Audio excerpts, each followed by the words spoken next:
Bir tane bal alıyorum. Şöyle bir tane pekmez alıyorum. 2,5 kilo pirinç.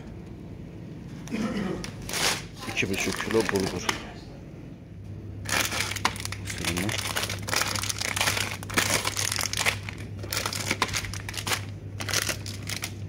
Bak bu tahin de uygunmuş.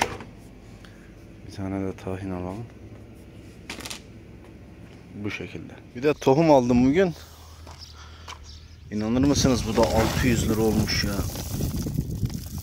30 lira kilosu. Paket bazında 600 lira. Özellikle horozların yemesi gereken gıdaların içerisinde böyle taze güzel açılmamış paketlerde kuru. Bunu zaten kontrol edip öyle alıyorum. İçerisinde nem küf varsa almıyorum kesinlikle. Şöyle bir civcivlere verelim bakın. İçinde mısır ezmesi de var. Mısır ezmesi de aldım. Şimdi videoya başlayınca onların hepsini anlatacağım size. Bakın, hayvanınki tohum. Kanatlınınki tohumdur, görüyor musunuz? Bir de şöyle çok güzel temiz bir buğday aldım. Bunları bu şekilde karıştırıyorum. Bu şekilde yaz aylarında iştahları kesilse bile, tamam mı? Bu şekilde çeşitli besinlerden faydalanıyorlar. Ve daha iyi yiyorlar.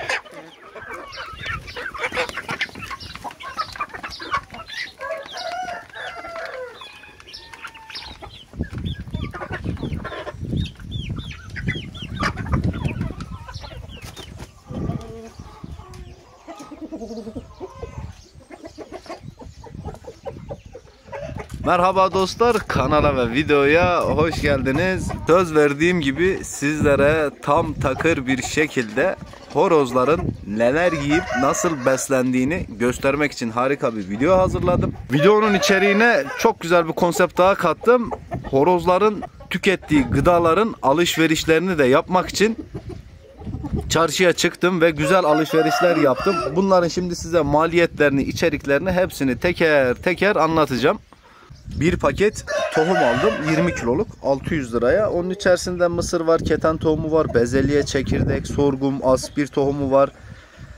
Sonra ne vardı içerisinde? Fi tohumu var, maş fasulye var, darı var, pirinç var ve buğday var onların içerisinde.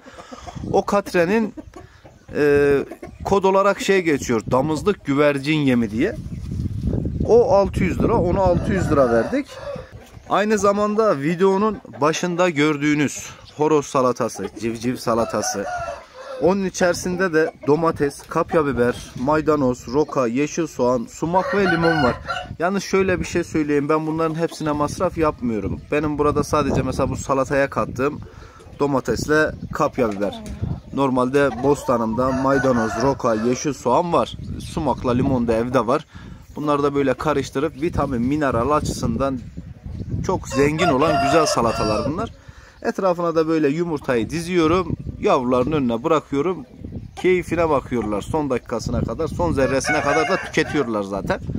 İsterseniz sabah erkenden rutini ben size akşama kadar anlatayım. Şimdi aldığımız tohumların içerisine, karışık tohum mixin içerisine, yani başta bahsettiğim güvercin, damızlık yeminin içerisine ben mısır ya da mısır kırığı katıyorum. Temiz buğday. Bir de yulaf ezmesi. Artı bir de benim hayvanlar var, büyükbaşlar. Büyükbaşların besi yeminden. Bunları bir kapta karıştırdıktan sonra her sabah 1 kiloya yakın tavuklar ve civcivlere veriyorum. Ardından şöyle bir şey yapıyorum. Bir 2 saat üzerinden geçtikten sonra haşlanmış bulgur, pirinç, makarna yapıyorum. Biliyorsunuz, bunun videosunu buraya atmaya gerek duymadım. Çünkü shortlarda ve her yerde var o. Onu sık sık paylaşıyorum zaten.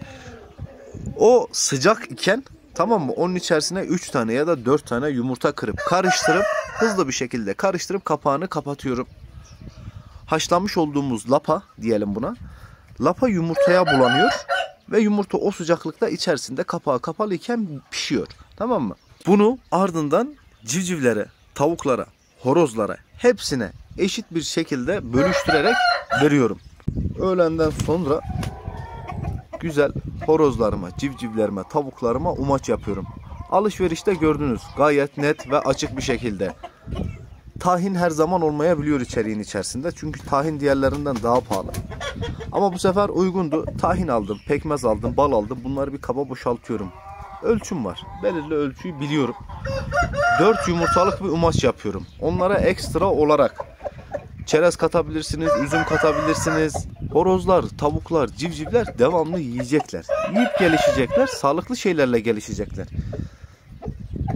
Horoz umacımı da verdikten sonra akşam zaten stabil. Akşam güzel yemliyorum ve ardından dükkanı kapatıyorum. Neden bu kadar iyi bakıyorum? Sen neden bu kadar zorluyorsun derseniz, benim bunca çalışma içerisinde, bunca tamaşa içerisinde tek meşguliyetim bunlar. Bunu da keyif alarak yapmak istiyorum ama aynı zamanda hayvanlara emek ederken horozlarımın, tavuklarımın, civcivlerimin, onların da bana keyif vermelerini istiyorum. Yani ben emek ediyorum. Onlardan tek beklediğim şey istediğim kalitede olmaları. Mesela şu anda bu ayda bu tüy sağlığında bir hayvan bulamazsınız. Varsa nadir bakan, gözde bakan insanlardadır. İşte ben de diyorum ki gözde bakarsanız daha gözde olurlar, daha iyi olurlar, daha kaliteli olurlar. Sadece mesela mısıra, buğdaya, arpaya bunları mahkum edemezsiniz. Yani her zaman söylerim, hakkını vereceksiniz, hakkını alacaksınız. Hakkını vereceksiniz, karşılığını alacaksınız. Bu böyledir yani. Bu ikisi kesinlikle böyledir. Özeneceksiniz elinizde olan hayvanlara, canlılara. Her ne varsa elinizde, bir kedi bile varsa özenerek en iyi şekilde, en iyi şartları sunacaksınız ona. Bunca yemin bu hayvanlara ne faydası var? Öncelikle taze, kuru, güzel oldukları için sindirim sistemleri gayet iyi oluyor. İkincisi, içerisinde çeşitli vitaminler ve mineraller var. Ortak noktalarını söyleyeyim size. Karbonhidrat, fosfor, demir, kalsiyum. Mesela en başta protein, lif. Mesela yulafta lif var. Böyle bir sürü şeyde verdiğimizin içerisinde, içeriklerde de lif kaynağı olan besinler var. Omega 6 var, magnezyum var, çinko var, potasyum var ve şöyle bir şey var. Maşallah sana. Çeşitli vitamin ve mineraller var. Daha açıklayıcı ve net olalım. Kimyasal vermeden vitamini veriyoruz. Kimyasal vermeden protein, karbonhidrat, demir, fosfor ve benzeri minerallerden, vitaminlerden, gıdalardan, besinlerden faydalanmasını sağlıyoruz. Bunların yanı sıra yumurta insan içinde bulunmaz büyük bir nimettir. Mesela kafeste olan, içeride kafeste olan tavuklar var. Onların yumurtladıklarını horozlar yiyor. Dışarıda gezip tavuk kümesinde yumurtlayanlarınkini de civcivlerle tavuklar yiyorlar. Ben hayvanları daha sağlıklı, daha iyi bir şekilde beslemeye çalışıyorum ve daha iyi bir şekilde, daha iyi şartlar altında yetiştirmeye çalışıyorum. Bunun masrafları nedir diye soracak olursanız, bunun masraflarının gerçekten ucu çok açık. Geçen ayla yaptığım alışverişle bu ayın alışverişinin arasında dağlar kadar fark var. Şimdi bu ay ne yaptık? 600 lira tohuma verdik. Yaklaşık 660 lira kadar marketten yaptığımız alışverişe verdik. Haftada bir kere kümes temizleniyor. 200 lira aylık biz talaşa veriyoruz. Çeşitli besinler alıyorum tabii ki. Bunun yanında mesela makarnamız vardı, almadık.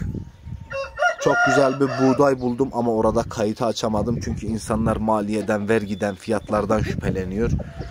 Mesela mısır kırığı aldım, yine orada açamadım. O ikisini de 800 liraya aldım. 40 kilo birinden aldım, 400 liraya, 40 kilo birinden aldım, 400 liraya, 800 liraya da onları aldım. Hesaplamadığımız bit ilacıdır, vitamindir, mineraldir, bağırsak düzenleyicidir. Ekstra benim arada yaptıklarımdır. Ha tabii ben dışarıdan yumurtaya falan para vermiyorum, yeşilliğe para vermiyorum ama ister istemez pirinci, bulguru, tahini, pekmezi, balı, onları dışarıdan alıyorum ve normalde 4000 lira civarıydı. İşte bu son aylarda aylık gider 5000 liraya ulaştı. Piyasada denge düzen olmadığı için ister istemez her ay maliyetiniz değişir. Hemen çok şükür ilaca para vermiyorum. İlaçlık bir durum olmuyor burada son zamanlarda. Ama abi ne yediriyorsun, nasıl bakıyorsun diyenlere şöyle güzel bir video yaptım. Şunu da net söyleyebilirim. Avrupa standartlarında bakıyorum ben hayvanlarıma. Maşallah sana. 12 ay benim hayvanları böyle görürsünüz. Horozları, tavukları.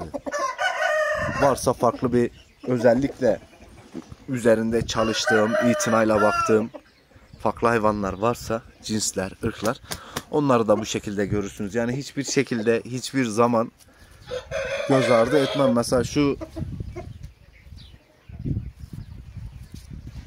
çöp Roka'nın çöpü. Bunun üzerinde tohumlar olur. Dur aslında getireyim vereyim. Elimdeki Roka ama bu kartlaşmış bizim buranın tabiriyle. Bak hayvanlarımın hepsi biliyor. Mesela atıyorum bunu önlerine. Üzerlerinde bunların tohumlar var.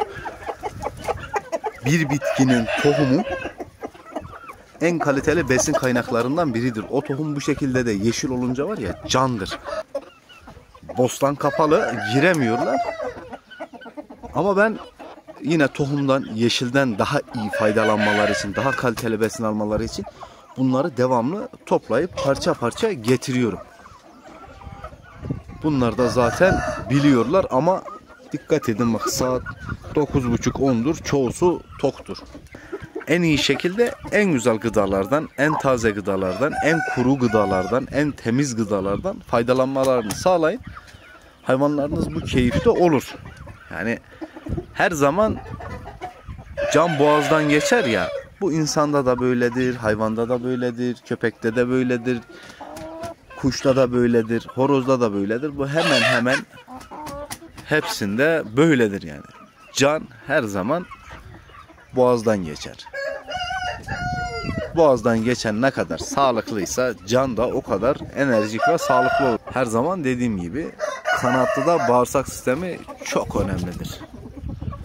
Bu şekilde iyi gıdalardan, taze gıdalardan, temiz gıdalardan daha iyi bir şekilde faydalanacaklar.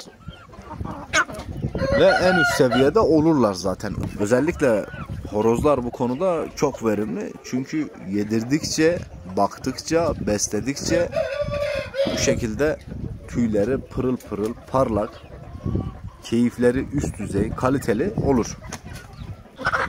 Pırıl pırıl, kaliteli bir şekilde yetişsinler. Yeter ki sağlıkları yerinde olsun. Ben de amacıma ulaşayım. Ben de burada bir beklenti içerisindeyim. Çünkü sağlıklı kalmaları lazım, zinde kalmaları lazım. Eşleşmelerden iyi sonuç almam lazım. Daha iyi şekilde daha iyi işler yapmam lazım. Ben boşuna sizlerle eşleşme şemalarını paylaşmıyorum. O şemaların peşindeyim ben de ve ardından koşturduğum bu amacın da çok yakınındayım. Zamanla daha iyilerini, daha kalitelilerini, daha güzellerini elde etmenin koşuşturmacası içerisindeyim. Onun için de bakıyorsam hakkını vermeye çalışıyorum. Dostlar, umarım video hoşunuza gitmiştir. Açıklayıcı ve net olmuştur. Şimdiden iyi seyirler diliyorum. Bir sonraki videoda görüşmek üzere. Saygılar, selamlar olsun. Kendinize dikkat edin. Selametle kalın.